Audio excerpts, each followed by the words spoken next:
আসসালামু আলাইকুম সবাইকে। অনেক দিন পর নতুন একটি ভ্লগে আপনাদের সবাইকে স্বাগতম।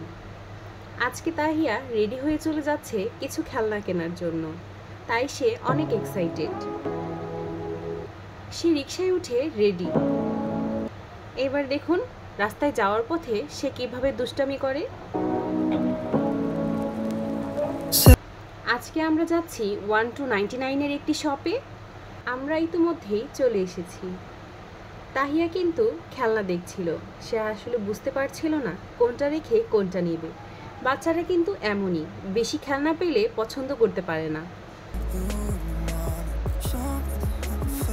এখানে বিভিন্ন ধরনের খেলনা আছে। অবশেষে সে একটি ফোন ও ফলের একটি খেলনা নিয়েছে। তার কেনাকাটা শেষ, এখন বাসায় ফেরার পালা। বাসায় ফিরতে ফিরতে আমাদের প্রায় সন্ধ্যা হয়ে গিয়েছিল।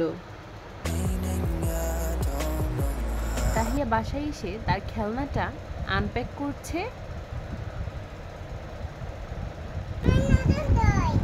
তুমি খুশি হয়েছো? নতুন খেলনা পেয়ে সে ভীষণ খুশি হয়েছে। আসলে বাচ্চারা কিন্তু নতুন নতুন খেলনা পেলে অনেক খুশি হয়ে যায়। ভিডিওটি ভালো লেগে থাকলে অবশ্যই চ্যানেলটি সাবস্ক্রাইব করবেন। ধন্যবাদ। আজকে এই পর্যন্তই। আবার দেখা হবে নতুন কোনো ভিডিওতে।